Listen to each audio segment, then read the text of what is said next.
الحمد لله الذي هدانا لهذا وما كنا لنهتدي لولا أن هدانا الله ونشهد أن لا إله إلا الله وحده لا شريك له ونشهد أن محمدا عبده ورسوله أرسله بالهدى ودين الحق ليظهره على الدين كله ولو كره المشركون أما بعد فإن خير الحديث كتاب الله وخير الهدي هدي محمد صلى الله عليه وسلم وشر الأمور محدثاتها وكل محدثة بدعة وكل بدعة ضلالة وكل ضلالة في النار يا أيها الذين آمنوا اتقوا الله حق تقاته ولا تموتن إلا وأنتم مسلمون اللهم صل على محمد وعلى آل محمد كما صليت على إبراهيم وعلى آل إبراهيم إنك حميد مجيد اللهم بارك على محمد وعلى آل محمد كما باركت على إبراهيم وعلى آل إبراهيم إنك حميد مجيد أعوذ بالله من الشيطان الرجيم إنما يعمر مساجد الله من آمن بالله واليوم الآخر وأقام الصلاة وآتى الزكاة ولم يخش إلا الله فعسى أولئك أن يكونوا من المهتدين അള്ളാഹുവിൻ്റെ സത്യവിശ്വാസികളായ അടിമകളെ അടിയാത്തികളെ അവൻ്റെ വിധിയും വിലക്കും നിയമനിർദ്ദേശങ്ങളും ജീവിതത്തിൻ്റെ എല്ലാ മേഖലകളിലും കഴിവിൻ്റെ പരമാവധി കാത്തു സൂക്ഷിച്ചു തഖ്വയുള്ള മുഅ്മിനായി മുഅ്മിനത്തായി ജീവിക്കണേ എന്ന് സ്വന്തത്തോടും നിങ്ങളോടും വസിയത്ത് ചെയ്യുകയാണ്. നശ്വരമായ ഈ ലോക ജീവിതത്തിൻ്റെ ഓരോ നോക്കുകൾക്കും വാക്കുകൾക്കും അള്ളാഹുവിൻ്റെ കോടതിയിൽ ഉത്തരം പറയേണ്ടതുണ്ടെന്നും നാളിതുവരെ സമ്പാദിച്ച സമ്പാദ്യങ്ങൾക്കോ സന്താനങ്ങൾക്കോ സ്നേഹബന്ധങ്ങൾക്കോ സ്ഥാനമാനങ്ങൾക്കോ സമൂഹങ്ങൾക്കോ സംഘടനകൾക്കോ സൽപ്പേരുകൾക്കോ അള്ളാഹുവിൻ്റെ കോടതിയിൽ നമ്മെ തുണക്കുവാനോ നമുക്ക് വേണ്ടി ശുപാർശ ചെയ്യുവാനോ നമ്മുടെ തെറ്റുകുറ്റങ്ങൾ ഏറ്റെടുക്കുവാനോ സാധിക്കുകയില്ല എന്നും സ്നേഹത്തിൻ്റെ ഭാഷയിൽ എന്നെയും നിങ്ങളെയും ഓർമ്മിപ്പിക്കുകയാണ്. വലിയ വില്ലകളുടെയും ഫ്ലാറ്റുകളുടെയുമെല്ലാം പണി പൂർത്തിയായി കഴിഞ്ഞാൽ അത് മാർക്കറ്റ് ചെയ്യുമ്പോൾ വലിയ വലിയ രാഷ്ട്രീയ നേതാക്കൾക്കും സെലിബ്രിറ്റികൾക്കും പ്രശസ്തരായ ആളുകൾക്കുമെല്ലാം മാർക്കറ്റ് വിലയിൽ വളരെ കുറച്ച് അത് കൊടുക്കാറുണ്ട്. അതിൻ്റെ കാരണം എന്താണെന്ന് നമുക്കെല്ലാവർക്കും അറിയാം. ആ വില്ല പ്രൊജക്റ്റിൽ ഒരു വില്ല ഇന്നയാളുടേതാണ് എന്നറിയുമ്പോൾ ആളുകൾ പെട്ടെന്ന് മുന്നോട്ട് വരികയും വലിയ വില കൊടുത്ത് അത് സ്വന്തമാക്കാൻ അവർ തയ്യാറാവുകയും ചെയ്യും. കാരണം ഞാൻ ഇന്ന മന്ത്രിയുടെ അയൽവാസിയാണ്, ഇന്ന സെലിബ്രിറ്റിയാണ് എൻ്റെ അയൽപക്കം, അപ്പം എൻ്റെ സ്റ്റാൻഡേർഡ് ഒന്ന് സമൂഹത്തിൽ കൂടാണ്. ഇങ്ങനെ ചെയ്യാറുണ്ട്. ഇതൊരു മാർക്കറ്റിംഗ് തന്ത്രമാണ്. എന്തുകൊണ്ടാണ് ആളുകൾ ഈ ഒരു മാർക്കറ്റിംഗ് തന്ത്രത്തിൽ വീണു പോകുന്നത്? തങ്ങളുടെ അയൽപക്കക്കാരുടെ വിലയും നിലയും അറിയുന്നത് കൊണ്ടാണ്. അവരത്രമാത്രം വിലമതിക്കുന്ന ആളുകളാണ് എന്ന് മനസ്സിലാവുന്നത് കൊണ്ടാണ്. എന്നാൽ പ്രിയപ്പെട്ടവരെ, നമ്മുടെ വീടിൻ്റെ ചാരത്ത്, വീടിൻ്റെ അടുത്തൊരു പള്ളി ഉണ്ടെങ്കിൽ നമുക്ക് ആ ഒരു അഭിമാനബോധം നമുക്കുണ്ടായിട്ടുണ്ടോ? സകല രാഷ്ട്രീയ നേതാക്കളെക്കാളും സകല മന്ത്രികളെക്കാളും സകല സെലിബ്രിറ്റികളെക്കാളുമെല്ലാം ലോകത്തിൻ്റെ മഹാപ്രപഞ്ചത്തിൻ്റെ കോടിക്കണക്കിന് ഗാലക്സികളുടെ എണ്ണിയാൽ ഒടുങ്ങാത്ത പ്രപഞ്ച വിസ്മയത്തിന്റെ വിഹായസിന്റെ റബ്ബായ രക്ഷിതാവായ രാജാതിരാജനായ അല്ലാഹ് അള്ളാഹുവിൻ്റെ ഭവനമാണ് പള്ളി എന്ന് പറയുന്നത്. ആ പള്ളി നമ്മുടെ വീടിൻ്റെ അടുത്തുണ്ടാവുക, നാം താമസിക്കുന്നതിൻ്റെ ചുറ്റുവട്ടത്തൊരു പള്ളി ഉണ്ടാവുക എന്ന് പറഞ്ഞാൽ നമ്മെ സംബന്ധിച്ചിടത്തോളം അള്ളാഹു സുബ്ഹാനഹു വ തആല നൽകുന്ന വലിയ ബഹുമതിയാണ്, വലിയ ആദരവാണ് എന്ന കാര്യത്തിൽ യാതൊരു സംശയവുമില്ല. നിങ്ങൾക്കറിയോ, പള്ളിയുമായി ബന്ധപ്പെട്ട് അള്ളാഹു ആരെയാണ് തിരഞ്ഞെടുക്കുന്നത്? എല്ലാവർക്കും പള്ളിയായിട്ട് ബന്ധപ്പെടാൻ കഴിയൂലല്ലോ. നമ്മളൊക്കെ പള്ളിയിൽ വരുന്നവരാണ്. എന്തിനാണ്? നിസ്കരിക്കാൻ വരുന്നവരാണ്, അതുപോലെ വേറെ എന്തെങ്കിലും ആവശ്യങ്ങൾക്കൊക്കെ പള്ളിയിലേക്ക് വരുന്നവരാണ്. പക്ഷെ പള്ളിയുടെ സ്വന്തക്കാരെന്ന ചില ആളുകളുണ്ട്. അവർ പള്ളിയുടെ ആളുകളാണ്, പള്ളി കമ്മിറ്റിയാണ്, പള്ളി പരിപാലകരാണ്, പള്ളിയുമായി ബന്ധപ്പെട്ട് നിൽക്കുന്ന ആളുകളാണ്. അവരാരാണ്? അള്ളാഹുവിന് ഏറ്റവും ഇഷ്ടമുള്ള ആളുകളെയാണ് റബ്ബ് സുബ്ഹാനഹു വ തആല അതിനുവേണ്ടി തിരഞ്ഞെടുക്കുക. അതിന്റെ തെളിവെന്താണ്? പ്രവാചകന്മാരിൽ ഏറ്റവും മഹോന്നതനായ ഇബ്രാഹിം അലൈഹിസ്സലാത്തു വസ്സലാം, ഖലീലുല്ലാഹ് ഇബ്രാഹിം അലൈഹിസ്സലാത്തു വസ്സലാം, അബുൽ അംബിയ ഇബ്രാഹിം അലൈഹിസ്സലാത്തു വസ്സലാം, അള്ളാഹുവിന്റെ ഇഷ്ടത്തിന് പാത്രമായ ഇബ്രാഹിം അലൈഹിസ്സലാത്തു വസ്സലാമിന് അള്ളാഹു നൽകിയ നിരവധി ജോലികളിൽ വളരെ പ്രധാനപ്പെട്ടത് എന്താണ് വളരെ പ്രധാനപ്പെട്ട ഒരു ജോലി? തകർന്നു പോയ കഅബാലയത്തിന്റെ പുനർനിർമ്മാണമാണ്. അദ്ദേഹത്തോട് അള്ളാഹു എന്താണ് കൽപ്പിച്ചത്? എന്റെ ഭവനം, ആരോരുമില്ലാതെ വിജനമാക്കപ്പെട്ട എന്റെ ഭവനം, ആ ഭവനത്തിന്റെ പരിസരത്തേക്ക് താങ്കളുടെ ഭാര്യയെയും മകനെയും കൊണ്ടുചെന്നാക്കണം. എന്നിട്ട് അവൻ താങ്കളെ സഹായിക്കാൻ പ്രാപ്തനാകുന്ന ഒരു പ്രായത്തിൽ ഒരു ഘട്ടമെത്തിയാൽ അവനോടൊപ്പം എന്ത് ചെയ്യണം? എന്റെ ഭവനത്തിന്റെ പുനർനിർമ്മാണം താങ്കൾ നടത്തണമെന്ന് ഇബ്രാഹിം അലൈഹിസ്സലാത്തു വസ്സലാമിനോട് അള്ളാഹു പറഞ്ഞിട്ടുണ്ടെങ്കിൽ അള്ളാഹുവിന് അത്രമാത്രം ഇഷ്ടമുള്ളത് കൊണ്ടാണ്, ഖലീലുല്ലാഹ് എന്ന് അള്ളാഹു വിളിച്ചത് കൊണ്ടാണ് റബ്ബിന്റെ ഭവനത്തിന്റെ കാര്യത്തിൽ ഇബ്രാഹിം അലൈഹിസ്സലാത്തു വസ്സലാമിനെ തെരഞ്ഞെടുത്തത്. പള്ളിയുടെ കാര്യങ്ങളിൽ ഇടപെടാൻ നമുക്ക് കഴിയുന്നുണ്ടെങ്കിൽ പ്രിയപ്പെട്ടവരെ, അള്ളാഹുവിനാൽ തിരഞ്ഞെടുക്കപ്പെട്ടവരാണ് നമ്മൾ, അള്ളാഹുവിനാൽ ബഹുമാനിക്കപ്പെട്ടവരാണ് നമ്മൾ, അള്ളാഹുവിനാൽ ആദരിക്കപ്പെട്ടവരാണ് നമ്മൾ. ഈ വിഷയം ഞാനിവിടെ സംസാരിക്കുമ്പോൾ പ്രിയപ്പെട്ടവരെ, കമ്പളക്കാട് സലഫി മസ്ജിദുമായി ബന്ധപ്പെട്ട് നയനാനന്ദകരമായ, ഹൃദയാനന്ദകരമായ ഒരു അനുഭവം നിങ്ങൾക്ക് വ്യാഴാഴ്ച വൈകുന്നേരം ഈ പള്ളിയിൽ വന്നാൽ നിങ്ങൾക്ക് കാണാൻ പറ്റും. എല്ലാ പള്ളികളിലും കമ്മിറ്റിയുണ്ട്, എല്ലാ പള്ളികളിലും പള്ളി വൃത്തിയാക്കുന്ന ആളുകളുമുണ്ട്. പക്ഷേ സാധാരണ ഏതെങ്കിലും ഒരു അന്യനാട്ടുകാരനെ പണം കൊടുത്തിട്ടോ ഏൽപ്പിക്കാണ് പതിവ്. അത് തെറ്റാണ് എന്നല്ല പറയുന്നത്. പക്ഷേ ചില പള്ളികളിൽ ആ പള്ളിയുടെ പരിപാലകർ, ആ നാട്ടുകാർ ദുനിയവിയായ ഒരാഗ്രഹവും വെക്കാതെ, ദുനിയവിയായ ഒരു ഇച്ഛയും പിന്നിലില്ലാതെ അള്ളാഹുവിന്റെ വജ്ഹ് മാത്രം ഉദ്ദേശിച്ചുകൊണ്ട് ഈ പള്ളിയിൽ ഒരുമിച്ച് ചേരുക എന്നത് ഹൃദയത്തെ അങ്ങേയറ്റം കുളിരണിയിക്കുന്ന ഒരു വിഷയമാണ് എന്ന കാര്യത്തിൽ യാതൊരു സംശയവുമില്ല. അവരെ അള്ളാഹു തിരഞ്ഞെടുത്തതാണ്, പടച്ച റബ്ബ് തിരഞ്ഞെടുത്തതാണ്. ആ തിരഞ്ഞെടുക്കപ്പെട്ടവരിൽ ഉൾപ്പെടാൻ പ്രിയപ്പെട്ടവരെ നമുക്കും സാധിക്കണം. പള്ളി പരിപാലനം എന്നത് ചെറിയൊരു വിഷയമല്ല. പരിശുദ്ധ ഖുർആനിൽ എത്രയോ തവണ അല്ലാഹു സുബ്ഹാനഹു വ തആല പറഞ്ഞ ഭയാനകമായ ഒരു ദിവസമുണ്ട്. ആ ദിവസം ഏതാണ്? വത്തഖൂ യൗമൻ ലാ തുർജഊന ഫീഹി ഇലല്ലാഹ്, വത്തഖൂ യൗമൻ തുർജഊന ഫീഹി ഇലല്ലാഹ് ثم توفى كل نفس ما كسبت وهم لا يظلمون. അല്ലാഹുവിലേക്ക് മടക്കപ്പെടുന്ന ഭീതിതമായ, ഭയാനകമായ, ബീഭത്സമായ, ഒരു ശഫാഅത്തും സ്വീകരിക്കപ്പെടാത്ത, ഒരു ഉദുറും സ്വീകരിക്കപ്പെടാത്ത, എല്ലാ മനുഷ്യരും കിടുകിടാ വിറച്ചു പോകുന്ന ഭയാനകമായ ദിവസത്തിന്റെ ഭീകരതയെക്കുറിച്ച് നിങ്ങൾ ആലോചിക്കണേ. ആ ദിവസത്തെ നിങ്ങൾ സൂക്ഷിക്കണേ എന്ന് പരിശുദ്ധ ഖുർആനിൽ എത്രയോ തവണ പടച്ച റബ്ബ് നമ്മോട് പറഞ്ഞിട്ടുണ്ട് പ്രിയപ്പെട്ടവരെ. എന്നാൽ ആ ദിവസത്തിൽ ചില ആളുകളെ ആ ദിവസത്തിന്റെ ഭീകരതയിൽ നിന്ന് അല്ലാഹു മാറ്റി നിർത്തുന്നതാണ്. ആ ദിവസത്തിന്റെ ഭയാനകതയിൽ നിന്ന് പടച്ച റബ്ബ് മാറ്റി നിർത്തുന്നതാണ്. എവിടേക്കാണ് മാറ്റി നിർത്തുക? അല്ലാഹുവിന്റെ സിംഹാസനത്തിന്റെ അർശിന്റെ തണലിലേക്കാണ്, പടച്ച റബ്ബിന്റെ സിംഹാസനത്തിന്റെ ശീതള ഛായയിലേക്കാണ്.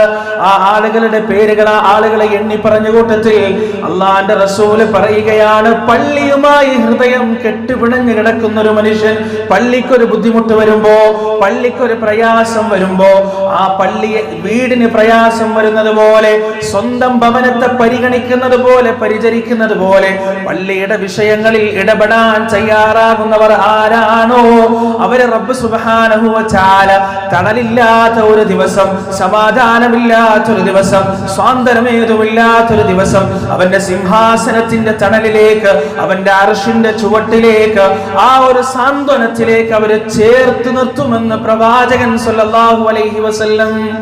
ചെറിയ കാര്യമൊന്നല്ല അത്. പള്ളി പരിപാലനം എന്ന് പറയുന്നത്, പള്ളിയുമായി ബന്ധപ്പെടുക എന്ന് പറയുന്നത് അള്ളാഹുവിന്റെ സിംഹാസനവുമായി ബന്ധപ്പെട്ടതാണ്, അള്ളാഹുവിന്റെ അർശുമായി ബന്ധപ്പെട്ടതാണ്. സുബ്ഹാനല്ലാഹ്, ആ മഅ്ശറയിൽ അവർ VIP-കളാണ്. മറ്റാർക്കും കിട്ടാത്ത പരിഗണനയും മറ്റാർക്കും കിട്ടാത്ത ബഹുമതിയുമാണത്. റബ്ബ് സുബ്ഹാനഹു വ തആല അതിൽ ഉൾപ്പെടാൻ നമുക്ക് ഏവർക്കും തൗഫീഖ് നൽകുമാറാകട്ടെ. പ്രിയപ്പെട്ടവരെ, ആ പള്ളി പരിപാലിക്കുന്ന ആളുകൾക്ക്, പള്ളി പരിപാലിക്കാൻ ആഗ്രഹിക്കുന്ന ആളുകൾക്ക് ഉണ്ടാവേണ്ട ചില ക്വാളിറ്റികൾ എന്താണ് എന്ന് അല്ലാഹു സുബ്ഹാനഹു വ തആല പരിശുദ്ധ ഖുർആനിൽ നമുക്ക് പഠിപ്പിച്ചു തന്നിട്ടുണ്ട്. എന്താണത്? അല്ലാഹു പറയാണ്, ഇന്നമാ യഅ്മുറു മസാജിദല്ലാഹ്, നിശ്ചയം അല്ലാഹുവിന്റെ പള്ളി പരിപാലിക്കുന്ന ആളുകൾ അവർക്കുണ്ടാകേണ്ട ക്വാളിറ്റികൾ എന്തൊക്കെയാണ്? മൻ ആമന ബില്ലാഹ്, അവർ അല്ലാഹുവിൽ വിശ്വസിക്കുന്നവരാകണം, അല്ലാഹുവിൽ അടിയുറച്ച് വിശ്വസിക്കുന്നവരാകണം. എങ്ങനെയാണ് അല്ലാഹുവിൽ വിശ്വസിക്കേണ്ടത്? മഹാനായ ഇബ്രാഹിം അലൈഹിസ്സലാത്തു വസ്സലാം പടച്ചറബിനെ കുറിച്ച് പറഞ്ഞ വാക്കുകൾ പരിശുദ്ധ ഖുർആനിന്റെ സൂറത്തു ശുആറയിൽ നമുക്ക് കാണാൻ കഴിയും.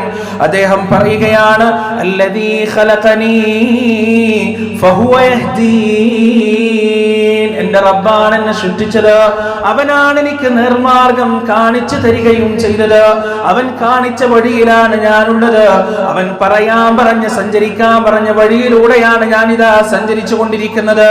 വല്ലദീ ഹുവ യുത്ഇമുനീ വയസ്ഖീൻ, അവനാണ് എനിക്ക് തിന്നാൻ തരുന്നതും അവനാണ് എനിക്ക് വെള്ളം നൽകുന്നവനും അവൻ മാത്രമാണ്, അല്ലാഹു മാത്രമാണ്.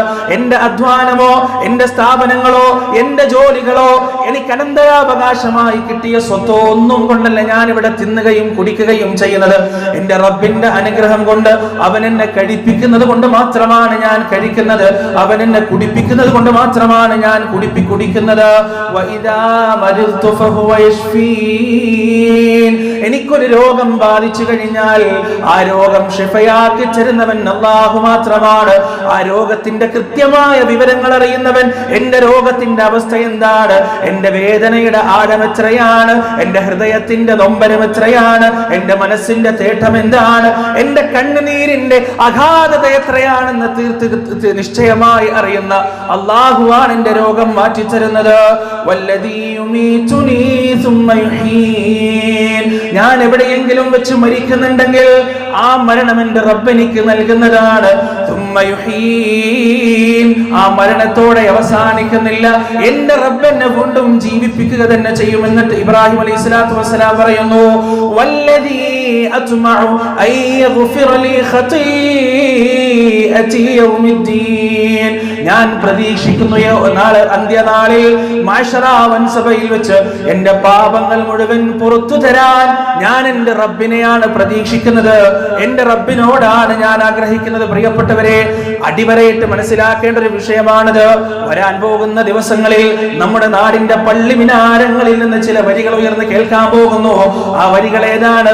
ഇർതകബതു അലൽ ഖതാ ഗൈറ അസ്രി വഅദാദ ലക അശ്കൂ ഫീഹി യാ സയ്യിദി ഖൈറൻ നബി, പാപമെന്ന വാഹനമിൽ അറ്റമില്ലാതെ ഞാനിതാ കയറിയിരിക്കുകയാണ് നബിയെ, ഞാനിതാ അങ്ങയോട് അന്യായം ബോധിപ്പിക്കുന്നു, ഞാനിതാ അങ്ങയോട് സങ്കടം പറയുകയാണ്, എന്റെ കൈപിടിച്ചാലും എനിക്ക് പുറത്തു തന്നാലും എന്ന ശിർക്കിന്റെ വരികൾ വരാൻ പോകുന്ന ദിവസങ്ങളിൽ പള്ളി മിനാരങ്ങളിൽ നിന്ന് മുഴങ്ങുന്ന സമയം, പ്രിയപ്പെട്ടവരെ, മുസ്ലിം ഉമ്മത്ത് അടിസ്ഥാനപരമായി അടിവരയിട്ട് മനസ്സിലാക്കേണ്ട വിഷയമാണ് ഇബ്രാഹിം അലൈഹിസ്സലാത്തു വസ്സലാമിന്റെ വാക്കുകൾ. വല്ലദീ അത്മഉ അൻ യഗ്ഫിറ ലീ ഖതീഅതി യൗമിദ്ദീൻ, എനിക്ക് പാപം പുറത്തു തരാൻ ഞാൻ ആരെയെങ്കിലും പ്രതീക്ഷിക്കുന്നുണ്ടെങ്കിൽ അതെന്റെ റബ്ബിനെ മാത്രമാണ്, അതെന്റെ രക്ഷിതാവിനെ മാത്രമാണെന്ന് ഇബ്രാഹിം അലൈഹിസ്സലാത്തു വസ്സലാമിന്റെ വാക്കുകൾ. മൻ ആമന ബില്ലാഹ്, അല്ലാഹുവിൽ വിശ്വസിക്കുക എന്ന ഒന്നാമത്തെ ക്വാളിറ്റി പൂർത്തിയാകുന്നത് അവിടെയാണ്. എങ്ങനെയാണോ ഇബ്രാഹിം നബി വിശ്വസിച്ചത്, എങ്ങനെയാണോ ലോകത്ത് കടന്നു വന്ന അംബിയാ മുർസലുകൾ മുഴുവൻ അല്ലാഹുവിൽ വിശ്വസിച്ചത്, അതുപോലെ വിശ്വസിക്കാൻ പള്ളി പരിപാലിക്കുന്ന മരിക്കാൻ ആഗ്രഹിക്കുന്ന ആളുകൾക്ക് സാധിക്കണം. രണ്ടാമത്തെ ക്വാളിറ്റി എന്താണ്? മൻ ആമന ബില്ലാഹി വൽ യൗമിൽ ആഖിർ, അന്ത്യദിനത്തിൽ വിശ്വസിക്കണമെന്നതാണ്. മരണാനന്തര ജീവിതത്തിൽ വിശ്വസിക്കണം. മരിക്കുന്ന സമയം എന്നെ സ്വീകരിക്കാൻ ഏതാനും മലക്കുകൾ വരുമെന്ന് വിശ്വസിക്കണം. ഖബർ ജീവിതം ഉണ്ടെന്ന് വിശ്വസിക്കണം. ബർസഖിയായ രക്ഷയും ശിക്ഷയും ഉണ്ടെന്ന് വിശ്വസിക്കണം. നാളെ മഅ്ശറയിലേക്ക് കടന്നു പോകേണ്ടതെന്ന് വിശ്വസിക്കണം. പ്രിയപ്പെട്ടവരെ, മഹാനായ ഉസ്മാൻ ഇബ്നു അഫ്ഫാൻ റളിയല്ലാഹു അൻഹു, അദ്ദേഹം തറയിൽ ഇരുന്ന് കഴിഞ്ഞാൽ അദ്ദേഹത്തിന്റെ താടിരോമങ്ങൾ നിലത്ത് മുട്ടുമായിരുന്നു, താഴെ മുട്ടുമായിരുന്നു. അത്രയും വലിയ താടിയായിരുന്നു ഉസ്മാൻ ഇബ്നു അഫ്ഫാൻ റളിയല്ലാഹു അൻഹു ഉണ്ടായിരുന്നത്. എന്തിനായിരുന്നു ആ താടി? അല്ലാഹുവിന്റെ തൃപ്തിക്ക് വേണ്ടിയാണ്, സുന്നത്തിന്റെ അനുധാവനത്തിന് വേണ്ടിയാണ്. എന്നാൽ എന്റെ പ്രിയപ്പെട്ടവരെ, ഉസ്മാൻ ഇബ്നു അഫ്ഫാൻ റളിയല്ലാഹു അൻഹു ഈ തിങ്ങി നിറഞ്ഞ നീണ്ട താടിരോമങ്ങളുമായി പള്ളിക്കാട്ടിന് നടുവിലൂടെ നടക്കുമ്പോ ഖബർസ്ഥാനിന്റെ മധ്യത്തിലെത്തി കഴിഞ്ഞാൽ അദ്ദേഹത്തിന്റെ കണ്ണുകൾ അതാ നിറയുകയാണ്. ആ കണ്ണിൽ നിന്ന് കണ്ണുനീരിന്റെ തുള്ളികൾ അനിയന്ത്രിതമായി ചാലിട്ടൊഴുകുന്നു. ആ കണ്ണുനീരിന്റെ തുള്ളികൾ കാരണം ആ താടിരോമങ്ങൾ നനഞ്ഞു കുതിരുകയാണ്.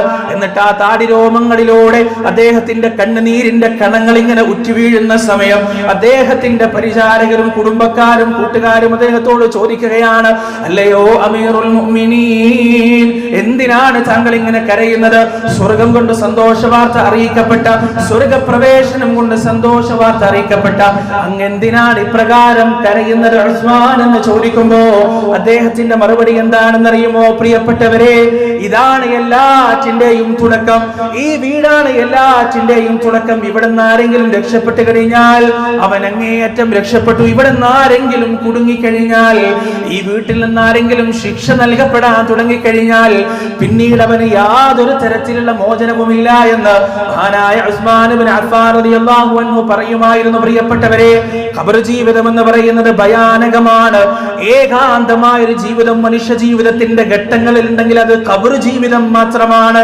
നമ്മുടെ ഉമ്മയുടെ ഗർഭപാത്രത്തിനകത്ത് നാം കഴിഞ്ഞുകൂടുമ്പോ നമ്മെ പരിചരിക്കാൻ ആരുണ്ടായിരുന്നു? പരിഗണിക്കാൻ ആരുണ്ടായിരുന്നു? നമ്മുടെ അനക്കങ്ങൾ അറിയാൻ, നമ്മുടെ വളർച്ചകൾ അറിയാൻ, നമ്മുടെ നീക്കങ്ങൾ അറിയാൻ, നമ്മുടെ രോഗങ്ങൾ അറിയാൻ നമ്മുടെ ഉമ്മയും ഉപ്പയും ഉണ്ടായിരുന്നു. അവിടുന്ന് അങ്ങോട്ട് ഈ ദുനിയാവിലേക്ക് പിറന്നു വീഴുമ്പോ നമ്മെ സ്വീകരിക്കാൻ എണ്ണമറ്റ കുടുംബക്കാരും കൂട്ടുകാരും പരിചയക്കാരും ഉണ്ടായിരുന്നു. എന്നാൽ നാം നാളെ ഖബറിലേക്ക് എടുത്തു വെക്കപ്പെടുമ്പോ ആ ഖബറിൽ നമ്മെ പിന്തുണക്കാൻ, നമ്മുടെ കൂടെ വരാൻ ആരുമില്ല എന്നതാണ് സത്യം. ഖബർ എന്ന് കേട്ടാൽ തൽക്ഷണം ഞെട്ടേണ്ടതാ, കണ്ടാലുടൻ വാവിട്ടു നീ കരയേണ്ടതാ. പൊൻവർണ്ണ കോമള മൃദുലമായ ശരീരമിൽ സമരത്തിലാണ് പരസ്പരം തിന്നുന്നതിൽ. ചിതലും പുഴുക്കളും താവളം പെരുത്തുണ്ടതിൽ.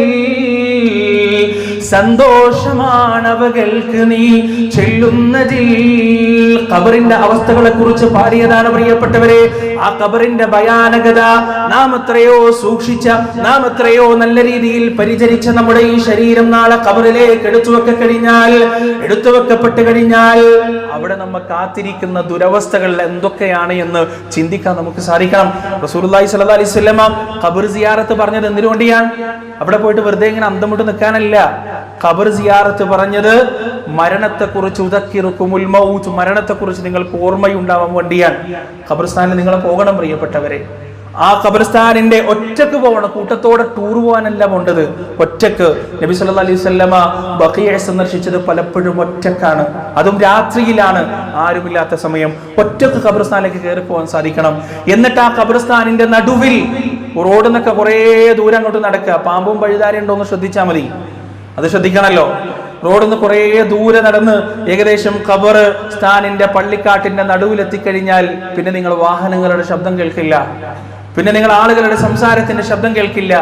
ചീവീടുകളുടെ ശബ്ദം മാത്രം കേൾക്കുന്ന പ്രശാന്തമായ, മറ്റൊന്നും അറിയാൻ കഴിയാത്ത ആ ഖബർസ്ഥാനിന്റെ നടുവിൽ നിന്നിട്ട് നിങ്ങളിങ്ങനെ ചുറ്റിലൊന്ന് നോക്കണം. അവിടെ ഒട്ടനവധി ഖബറുകൾ നിരന്ന് കിടക്കുന്നതായി നിങ്ങൾക്ക് കാണാൻ കഴിയും. കുറച്ചു നേരം നിങ്ങൾ അവിടെ ചെലവഴിച്ചാൽ നിങ്ങളുടെ ഫോൺ റിങ് ചെയ്യാൻ തുടങ്ങും. ആരാണ്? വീട്ടിൽ നിന്ന് ഭാര്യയാണ്, അല്ലെങ്കിൽ ഉമ്മയാണ്, അല്ലെങ്കിൽ മക്കളാണ്, കുടുംബക്കാരാണ്, കൂട്ടുകാരാണ്. എന്നാൽ ഈ കാണുന്ന ഖബറിൽ കിടക്കുന്ന ആളുകളൊക്കെ അതിൽ കിടക്കാൻ തുടങ്ങിയിട്ട് വർഷങ്ങളായി, മാസങ്ങളായി. അവരാരും വിളിക്കുന്നില്ല, അവരാരും അന്വേഷിക്കുന്നില്ല. നമ്മൾ മരിക്കുമ്പോൾ നമ്മോടുകൂടി മണ്ണടഞ്ഞു പോകുന്നത്, മണ്ണിനോട് ചേർന്ന് പോകുന്നത് പ്രിയപ്പെട്ടവരെ നമ്മുടെ ശരീരം മാത്രമല്ല, നമ്മുടെ ഓർമ്മകൾ കൂടിയാണ്, നമ്മുടെ സ്മരണകൾ കൂടിയാണ്.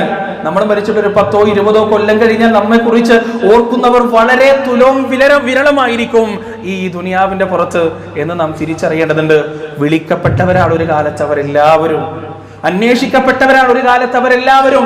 ഇന്നവര് മണ്ണോട് ചേർന്നിരിക്കുന്നു, അവരുടെ ഓർമ്മയും മണ്ണടിഞ്ഞിരിക്കുന്നു എന്ന് നാം മനസ്സിലാക്കുക. നമ്മൾ മരിച്ചു കഴിഞ്ഞാൽ പ്രിയപ്പെട്ടവര് വെറും 4 മിനിറ്റിന്റെ ഉള്ളിൽ, 4 മിനിറ്റുകളുടെ ഉള്ളിൽ നമ്മുടെ ശരീരത്തിനകത്തുള്ള ആന്തരിക അവയവങ്ങൾ ജീർണിക്കാൻ തുടങ്ങും. അതങ്ങനെ ജീർണിച്ച് നമ്മുടെ കരള്, നമ്മുടെ കിഡ്നി, നമ്മുടെ ഹൃദയം ഇതെല്ലാം അഴുകാൻ തുടങ്ങും. നമ്മൾ ഖബറിലേക്ക് വെച്ച് കഴിഞ്ഞാൽ 3-ാമത്തെ ദിവസം ഖബറിൽ വെക്കുന്ന നിങ്ങൾ കണ്ടിട്ടില്ലേ? ഇടുക്കിയിട്ടാണ് വെക്കുക. എത്ര വലിയ പണക്കാരനാണ് ഇയാൾ, കുറച്ച് പൈസക്കാരനല്ലേ, അല്ലെങ്കിൽ ഇയാൾ ഭയങ്കര സാമൂഹ്യ സേവകനല്ലേ, കുറച്ചങ്ങോട്ട് വീര്യപ്പെടുത്തി കൊടുക്കുക? ഇല്ല, എല്ലാവർക്കും ഒരേ സൈസാണ്, കുറച്ച് നീളം കൂടും കുറയും ചെയ്യുന്നു മാത്രം. അവിടെ 3-ാമത്തെ ദിവസം നമ്മുടെ ശരീരം അങ്ങോട്ട് ചീർത്ത് കഴിഞ്ഞ് നമ്മുടെ മൂക്കിൽ നിന്നും വായിൽ നിന്നും കറുകറുത്ത നുരകൾ പുറത്തേക്ക് വരാൻ തുടങ്ങും 3-ാമത്തെ ദിവസം. 8-ാമത്തെ ദിവസം തുടങ്ങി നമ്മുടെ ശരീരത്തിന്റെ നിറം മാറും, കണ്ടാൽ പേടിക്കുന്ന രൂപത്തിലുള്ള കറുത്ത നിറമായി മാറും. പിന്നീട് അത് പച്ചയിലേക്ക് മാറും, പിന്നീട് അത് ചുമപ്പിലേക്ക് മാറും, പിന്നീട് നമ്മുടെ തൊലികൾ ശരീരത്തിൽ നിന്ന് ഇളകി വീഴാൻ തുടങ്ങും, ശരീരമാസകലം വിള്ളാൻ തുടങ്ങും, അതിൻ്റെ അകത്ത് നിന്നുള്ള എല്ലാ ദ്രാവകങ്ങളും പുറത്തേക്ക് വരാൻ തുടങ്ങും. അന്നെങ്ങാനും ഒരാൾ കബറ് തുറന്നു നോക്കിയാൽ മീറ്റർ ചുറ്റളവിൽ ആർക്കും അവിടെ നിൽക്കാൻ കഴിയില്ല, അത്രമാത്രം ദുർഗന്ധം നമ്മുടെ ശരീരത്തിൽ നിന്ന് വമിക്കാൻ തുടങ്ങിയിട്ടുണ്ടാവും. ആഴ്ചകൾ കഴിയുമ്പോൾ നമ്മുടെ നഖങ്ങളും പല്ലുകളും കൊഴിഞ്ഞു വീഴും. അവസാനം 1 മാസം, 1.5 മാസം, 2 മാസം ആവുമ്പോൾ നമ്മുടെ പേശികളും നമ്മുടെ ആന്തരികാവയവങ്ങളും നമ്മുടെ കിഡ്നിയും കരളും നമ്മുടെ തലച്ചോറും കണ്ണും നാവും മൂക്കും ചെവിയുമെല്ലാം ദ്രാവകമായി മാറി മണ്ണിനോട് ചേരും. പിന്നീട് നാം കേവലം ഒരു അസ്ഥികൂടമായി മാറും. ആ അസ്ഥികൂടം മണ്ണിലേക്ക് ലയിക്കുന്ന ആ കാലമത്രയും ആ അസ്ഥികൂടമായെങ്കിലും നമുക്ക് നിലനിൽക്കാം. മാസങ്ങൾക്കുള്ളിൽ, വർഷങ്ങൾക്കുള്ളിൽ ആ അസ്ഥികൂടവും ഇങ്ങനെ ഒരാൾ ഇവിടെ ജീവിച്ചിരുന്നോ എന്ന് ചിന്തിക്കുമാറ് അതും മണ്ണിലേക്ക് ചേർന്നു പോകും. അത്രയേ ഉള്ളൂ നാം പ്രിയപ്പെട്ടവരെ. ഈ സംസാരിക്കുന്ന ഞാനും എന്റെയും കേട്ടിരിക്കുന്ന നിങ്ങളുടെ എല്ലാവരുടെയും ഒരു 150 വർഷം അപ്പുറത്തുള്ള കഥയാണ് ഈ പറയുന്നത്. നമ്മളില്ല, നമ്മുടെ എല്ലുകളില്ല, നമ്മുടെ പേശികളില്ല, നമ്മുടെ തലച്ചോറുകളില്ല, നമ്മുടെ ഓർമ്മകളില്ല, നമ്മുടെ ഒന്നും ഈ ദുനിയാവിലില്ല. ആ ഒരു ജീവിതത്തെക്കുറിച്ച്, മരണാനന്തര ജീവിതത്തെക്കുറിച്ച് ഓർക്കാനും ചിന്തിക്കാനും തയ്യാറാവണം എന്നാണ് പള്ളി പരിപാലകരോട് അല്ലാഹു സുബ്ഹാനഹു വ തആല പറയുന്നത്. മൻ ആമന ബില്ലാഹ്, അല്ലാഹുവിൽ വിശ്വസിക്കുക, വൽ യൗമിൽ ആഖിർ, നിന്റെ മരണ ദിവസവും ഖബറും മഅ്ശറയും സ്വർഗ്ഗവും നരകവുമെല്ലാം നിന്റെ ചിന്തയിൽ ഇടയ്ക്കിടെ വരുന്നതാകണം. എന്നിട്ട് അല്ലാഹു സുബ്ഹാനഹു വ തആല പറഞ്ഞത് എന്താണ്? അടുത്തതായി പറഞ്ഞത്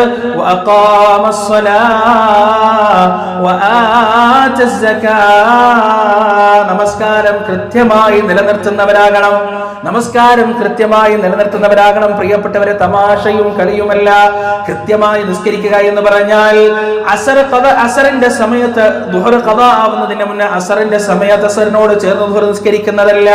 അതുപോലെ തന്നെ മഗ്രിബ് ബാങ്ക് കൊടുക്കുന്നതിന്റെ 5 മിനിറ്റ് മുമ്പ് അസർ നമസ്കരിക്കുന്നതല്ല. ഇശാ ബാങ്ക് കൊടുക്കുന്നതിന്റെ ഏതാനും സമയം മുമ്പ് മഗ്രിബ് നമസ്കരിക്കുന്നതല്ല. സൂര്യൻ ഉദിക്കുന്നതിന്റെ ഏതാനും സമയം മുമ്പ് സുബ്ഹ് നമസ്കരിക്കുന്നതിനെയല്ല ഇഖാമത്തുസ്സലാ എന്ന് പറയുന്നത്, നമസ്കാരം നിലനിർത്തുക എന്ന് പറയുന്നത്. പള്ളി മിനാരങ്ങളിൽ നിന്ന് ബാങ്കിന്റെ ധ്വനികൾ ഉയരുമ്പോ ഹയ്യാലസ്സലാ, നിങ്ങൾ നമസ്കാരത്തിലേക്ക് വരണേ, ഹയ്യാലൽ ഫലാ, നിങ്ങൾ വിജയത്തിലേക്ക് വരണേ എന്ന് യഥാർത്ഥത്തിൽ വിളിക്കുന്നത് നമ്മൾ ശമ്പളം കൊടുത്ത് ഏൽപ്പിക്കുന്ന ആ പള്ളിയിലെ ഒരു സ്റ്റാഫ് അല്ല, പള്ളിയുടെ ഇമാമല്ല, മറിച്ച് നമ്മെ വിളിക്കുന്നത് ആരാണ്? രാജാതിരാജനായ അല്ലാഹുവാണ്. വിളിക്കുന്നത് എവിടേക്കാണ്? പള്ളിയിലേക്കാണ്. എന്താണ് വിളിക്കുന്നത്? നീ പള്ളിയിൽ വന്നാൽ മാത്രമേ, എനിക്ക് വേണ്ടി കൃത്യസമയത്ത് ഇഖാമത്തുസ് സ്വലാത്ത് നിലനിർത്തിയാൽ മാത്രമേ നീ വിജയിക്കുകയുള്ളൂ എന്ന അള്ളാഹുവിന്റെ വാക്കുകളാണ് അവിടെ നമ്മൾ ഒഴികഴിവ് പറയുകയാണ്. എന്താണ് നമ്മൾ പറയുന്നത്. എന്റെ കടയിൽ നിൽക്കാൻ ആളുകളില്ല, എനിക്ക് ജോലി തിരക്കാണ്, എന്റെ സ്ഥാപനത്തിൽ ആളുകളില്ല, എനിക്ക് പല പദ്ധതികളുമുണ്ട്, പല പരിപാടികളുമുണ്ട്, അതുകൊണ്ട് എനിക്ക് പള്ളിയിലേക്ക് വരാൻ കഴിയില്ല എന്ന് പറഞ്ഞ് ഒഴിഞ്ഞു മാറുന്ന 90% വരുന്ന ഈ മുസ്ലിം ഉമ്മത്തിലെ ആളുകൾ, പ്രിയപ്പെട്ടവരെ, യഥാർത്ഥത്തിൽ അവഗണിക്കുന്നത് രാജാതിരാജനായ അള്ളാഹുവിന്റെ വിളിയെയാണ്. നിങ്ങളെ കണ്ടിട്ടുണ്ടോ പ്രിയപ്പെട്ടവരെ? നടക്കാൻ കഴിയാത്ത വീൽ ചെയറിൽ കയറി ഇരിക്കാൻ കഴിയാത്ത, പാമ്പ് ഇഴയുന്നത് പോലെ ഇഴയുന്ന മനുഷ്യർ 5 വക്ത് കൃത്യമായി അള്ളാന്റെ പള്ളിയിലേക്ക് നിസ്കരിക്കാൻ വരുന്നത് നിങ്ങൾ കണ്ടിട്ടുണ്ടോ? സ്വന്തം വയറ് തറയിൽ കുത്തിക്കൊണ്ട് പാമ്പ് ഇഴയുന്നത് പോലെ ഇഴഞ്ഞിട്ട് അവര് പള്ളിയിലേക്ക് വരികയാണ്, അള്ളാഹുവിന്റെ വിളിക്കുത്തരം നൽകുകയാണ്. ഈ മനുഷ്യൻ നാളെ പരലോകത്തുണ്ടാകും. ആ മനുഷ്യന്റെ മുന്നിൽ 2 കാലിൽ നടന്നിരുന്ന ഒരാരോഗ്യ പ്രശ്നവും ഇല്ലാത്ത നാം റബ്ബിനോട് എന്ത് മറുപടി പറയാനാണ്? അള്ളാഹുവിനോട് എന്ത് ഉദ്ര പറയാനാണ്? പ്രിയപ്പെട്ടവരെ, ആലോചിക്കേണ്ടതുണ്ട്. മഹാനായ സ്വഹാബി ഉമ്മി മക്തൂം റളിയല്ലാഹു അൻഹു പ്രവാചകനോട് വന്നിട്ട് ചോദിക്കുകയാണ്, യാ റസൂലല്ലാഹ്, ഞാൻ അന്ധനാണ്, എന്റെ കൈ പിടിച്ചുകൊണ്ട് ഈ പള്ളിയിലേക്ക് വരാൻ ആരുമില്ല റസൂലേ, എന്നെ സഹായിക്കാൻ ആരുമില്ല റസൂലേ, ഞാൻ വരുന്ന വഴിയിൽ എനിക്ക് അപകടം സംഭവിച്ചേക്കാം, അതുകൊണ്ട് എനിക്ക് ജമാഅത്തിന് പങ്കെടുക്കുന്നതിൽ ഉദറുണ്ടോ പ്രവാചകനെ എന്ന് ചോദിച്ചപ്പോ പ്രവാചകൻ മറുപടി പറയുകയാണ്, നീ ബാങ്ക് കേൾക്കാറുണ്ടോ? ആദ്യം പറഞ്ഞു കുഴപ്പമില്ല, നീ വരണ്ട. പിന്നീട് തിരിച്ചു പോകുമ്പോ ഉമ്മി മക്തൂമിനെ തിരിച്ചു വിളിച്ചിട്ട് റസൂൽ ചോദിക്കുകയാണ്, നീ ബാങ്ക് കേൾക്കാറുണ്ടോ? അതെ, ഞാൻ ബാങ്ക് കേൾക്കാറുണ്ട്. എങ്കിൽ ഉമ്മി മക്തൂം, നീ പള്ളിയിലെത്തിയേ പറ്റുള്ളൂ, പള്ളിയിലെത്തുന്ന കാര്യത്തിൽ നിനക്ക് യാതൊരു ഒഴികഴിവുമില്ല. നമ്മളിൽ ആരാണ് ബാങ്ക് കേൾക്കാത്തത്? പ്രിയപ്പെട്ടവരെ, നമ്മളിൽ ആരാണ് ബാങ്ക് കേൾക്കാത്തത്? കൃത്യമായി ബാങ്ക് നാം കേൾക്കുന്നുണ്ട്, ബാങ്കിന്റെ ധ്വനികൾക്ക് നാം ഉത്തരം പറയുന്നുണ്ട്. പക്ഷേ പള്ളിയിലേക്ക് പോകാൻ നമ്മൾ ചെയ്യാറില്ല, ജമാഅത്തായി നമസ്കരിക്കാൻ നമുക്ക് നാം ചെയ്യാറില്ല. മഹാനായ റസൂൽ കരീം സല്ലല്ലാഹു അലൈഹി വസല്ലമയുടെ അവസാനത്തെ വ്യാഴാഴ്ച ദിവസം നിങ്ങൾക്കറിയുമോ? വികാര നിർഭരമാണ്, കേട്ടാൽ കരഞ്ഞു പോകുന്ന, കണ്ടു നിന്ന സകല സ്വഹാബികളുടെയും കണ്ണ് നിറഞ്ഞു പോയ വല്ലാത്തൊരു ദിവസമാണത്. 2 ആഴ്ച ദിവസം കഠിനമായ പനിയോടുകൂടി ആയിഷ റളിയല്ലാഹു അൻഹയുടെ വീട്ടിൽ പ്രവാചകൻ വിശ്രമിച്ചപ്പോ ആ പ്രവാചകൻ പള്ളിയിലേക്ക് പോയത് എങ്ങനെയാണ്? 2 സ്വഹാബികളുടെ തോളത്ത് കൈവച്ചുകൊണ്ട് 2 കാലുകളും താഴേക്ക് ഞാന്ന് നിന്നുകൊണ്ട് ആ കാലിന്റെ ചുണ്ടുവിരലിന്റെ അടയാളം മിഹ്റാബ് വരെ കാണാമായിരുന്നു. കാല് നിലത്ത് ഉറക്കാത്തൊരവസ്ഥ, തല കറങ്ങുന്നൊരവസ്ഥ, കണ്ണിലേക്ക് ഇരുട്ട് കയറുന്നൊരവസ്ഥ. എന്നാലും ബിലാലിന്റെ ബാങ്കിന്റെ ധ്വനികൾ വരുമ്പോ അതിനെ പ്രതികരിക്കാനാവാതെ, അതിനെ പ്രതിരോധിക്കാനാവാതെ അല്ലാഹുവിന്റെ റസൂല് ആ വീട്ടിൽ നിന്ന് ഇറങ്ങിക്കൊണ്ട് മിഹ്റാബിലേക്ക് വേച്ച് നടന്നു പോകുന്ന രംഗം നാം ഓർക്കണം. ആ റസൂലിന്റെ അനുയായികളാണ് നാം. കച്ചവടത്തിന്റെ തിരക്കിലാണ്, പല തിരക്കുകളിലുമാണ്. പള്ളിയുടെ പ്രസിഡന്റാണ്, സെക്രട്ടറിയാണ്, കൃത്യമായി ജമാഅത്തിന് വരാൻ പറ്റുന്നില്ല. പള്ളി കമ്മിറ്റിയിലുള്ള ആളുകളാണ്, കൃത്യമായി ജമാഅത്തിന് വരാൻ പറ്റുന്നില്ല. പ്രിയപ്പെട്ടവരെ, അവസാനത്തെ ദിവസം നബി സല്ലല്ലാഹു അലൈഹി വസല്ലമയുടെ ജീവിതത്തിലെ അവസാനത്തെ വ്യാഴാഴ്ച ദിവസം ഇശാ നമസ്കാരത്തിന് പ്രവാചകനതാ വുദൂ ചെയ്തിട്ട് വീട്ടിൽ നിന്ന് ഇറങ്ങാൻ പോകുന്നു. ആ സമയം പ്രവാചകനതാ ബോധം കെട്ട് വീഴുകയാണ്, ബോധം നഷ്ടപ്പെടുകയാണ്. ബോധം വന്ന ഉടനെ പ്രവാചകൻ ചോദിക്കുകയാണ്, അസ്സല്ലന്നാസുൽ ഇശാ യാ ആയിഷ, ആയിഷ, ജനങ്ങൾ നമസ്കരിച്ചുവോ? ആയിഷ മറുപടി പറയുകയാണ്, യാ റസൂലല്ലാഹ് വഹും യന്തദിറൂനക, അവരതാ അങ്ങയെ കാത്തിരിക്കുകയാണ്, അവർ നമസ്കരിച്ചിട്ടില്ല. വീണ്ടും വുദൂ ചെയ്യുന്നു, വീണ്ടും ബോധം കെടുന്നു, വീണ്ടും വുദൂ ചെയ്യുന്നു, വീണ്ടും ബോധം കെടുന്നു. ഒരടി പോലും മുന്നോട്ട് നടക്കാൻ കഴിയില്ല എന്ന് കൃത്യമായ ബോധ്യം വന്നതിന് ശേഷം റസൂലുള്ളാഹ് പറയുകയാണ്, മുറു അബൂബക്കർ ബിസ്സലാ, എനിക്ക് എന്റെ കാലുകൾ മുന്നോട്ട് വെക്കാൻ വയ്യ, എനിക്ക് മുന്നോട്ട് നടക്കാൻ വയ്യ, അബൂബക്കറിനോട് നമസ്കരിക്കാൻ പറയണേ എന്ന് റസൂൽ അതാ കൽപ്പിക്കുകയാണ്. പ്രിയപ്പെട്ടവരെ, അതിന്റെ തൊട്ട് മുമ്പുള്ള വഖത്തിൽ മഗ്രിബ് നമസ്കാരത്തിന് വൽ മുർസലാത്തി ഉർഫാ ഫൽ ആസിഫാത്തി അസ്ഫാ എന്ന 50 ആയത്തുള്ള സൂറത്ത് ഓതിയിട്ടാണ് അല്ലാഹുവിന്റെ റസൂൽ നമസ്കാരം പൂർത്തീകരിച്ചത്. നമുക്കൊക്കെ ചെറിയ കാരണം മതി. നിങ്ങൾക്കറിയോ റസൂൽ പറഞ്ഞെന്താണെന്ന്?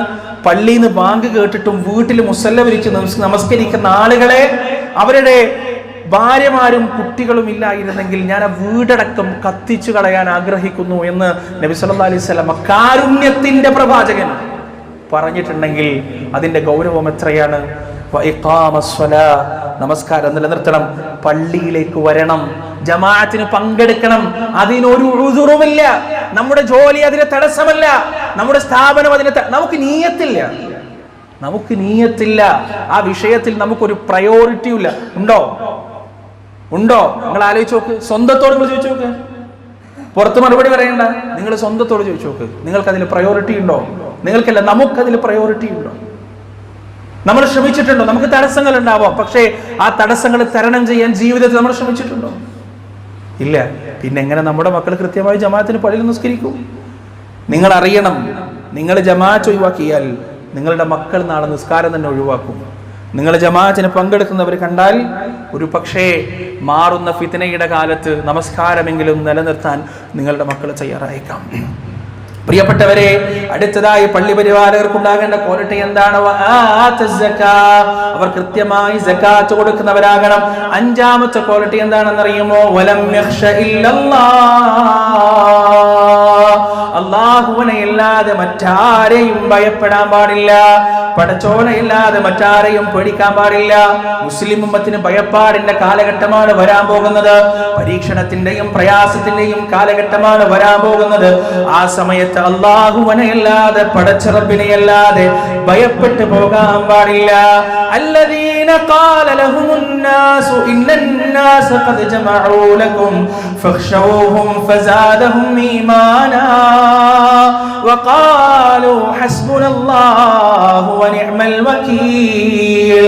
അവരോടതാ ജനങ്ങൾ പറയുകയാണ്, നിങ്ങൾക്കെതിരിൽ ജനങ്ങൾ ഇതാ ഒരുമിച്ച് കൂടിയിരിക്കുകയാണ്. അവരുടെ കയ്യിൽ ആയുധമുണ്ട്, ആൾബലമുണ്ട്, ഭരണമുണ്ട്, എല്ലാം ഉണ്ട് അവരുടെ കയ്യിൽ. അവരിതാ നിങ്ങളെ ഉപദ്രവിക്കാൻ പോകുകയാണെന്ന് പറയുമ്പോൾ അവരുടെ ഹൃദയത്തിന്റെ പ്രതികരണം എന്താണ്?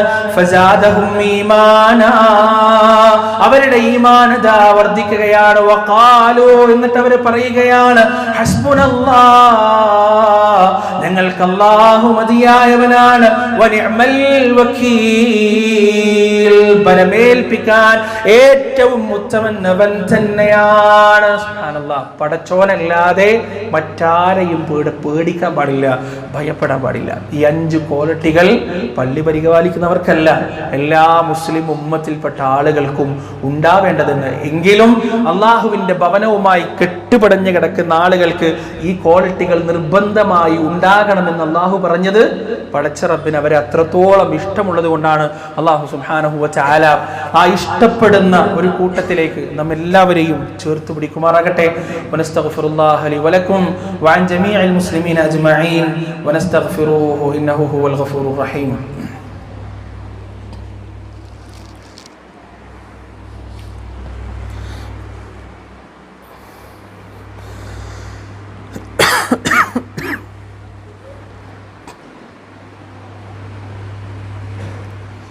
بسم الله الرحمن الرحيم. الحمد لله رب العالمين.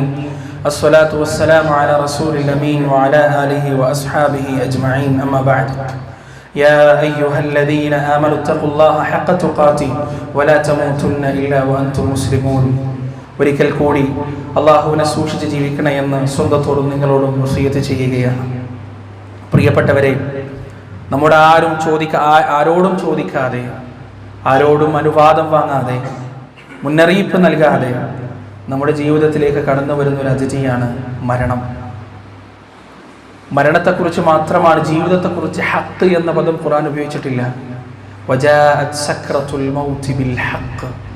മരണത്തിന്റെ ലഹരി, മരണലഹരി എന്നാണ് ഖുർആൻ പ്രയോഗിച്ചത്. മരണലഹരി. എന്താണ് ലഹരി? ആ വേദനയാണ്, മരണത്തിന്റെ സമയത്തുള്ള പ്രയാസമാണ്. ലഹരി ഉപയോഗിക്കുന്ന ആളുകൾ നിങ്ങൾ കണ്ടിട്ടില്ലേ? അവർ അനുഭവിക്കുന്ന അനുഭൂതി കാരണം അവരുടെ കണ്ണുകളുടെ കൃഷ്ണമണികൾ മുകളിലോട്ട് ഉയരും, അവരവരുടെ കാലുകൾ തമ്മിൽ കെട്ടിപ്പിണക്കും. അതേ അവസ്ഥയാണ് മരണത്തിന്റെ സമയത്ത് ഉണ്ടാവുക. പക്ഷെ അത് സുഖം കൊണ്ടല്ല, വേദന കൊണ്ടാണ്, നൊമ്പരം കൊണ്ടാണ്. ആയിഷത്തു സിദ്ദീഖ റളിയല്ലാഹു അൻഹയുടെ മടിയിൽ കിടന്നിട്ട്, യാ ആയിഷ, ഇന്നലിൽ മൗതി ലസക്കറാത്ത്, ഇന്നലിൽ മൗതി ലസക്കറാത്ത്, മരണത്തിന് വല്ലാത്ത വേദനയുണ്ട് ആയിഷ, മരണത്തിന് വല്ലാത്തൊരു നൊമ്പരമുണ്ട് എന്ന് പഠിപ്പിച്ച പ്രവാചകൻ സല്ലല്ലാഹു അലൈഹി വസല്ലം. പ്രിയപ്പെട്ടവരെ, ഓരോ ദിവസവും നമ്മെ കാത്തിരിക്കുന്ന വാർത്തകൾ എന്താണ് എന്ന് നമുക്കറിയില്ല. നിങ്ങളുടെ എല്ലാം പരിചയക്കാരനായ, സുപരിചിതനായ നിങ്ങളുടെ ഒരു നാട്ടുകാരൻ, നമ്മുടെ ഒരു സഹോദരൻ ഇന്ന് രാവിലെ നടന്നൊരു ആക്സിഡന്റിൽ മരണപ്പെട്ടു. ഇന്നലെ വരെ അദ്ദേഹം ഉറങ്ങുമ്പോൾ കിടക്കുമ്പോൾ എന്തെല്ലാം സ്വപ്നങ്ങൾ, എന്തെല്ലാം പദ്ധതികൾ, എന്തെല്ലാം പ്ലാനുകൾ ഉണ്ടായിരുന്നു. പക്ഷേ ഇന്ന് അദ്ദേഹം യാത്രയാകാൻ പോകുന്നത് 6 അടി മണ്ണിലേക്കാണ്.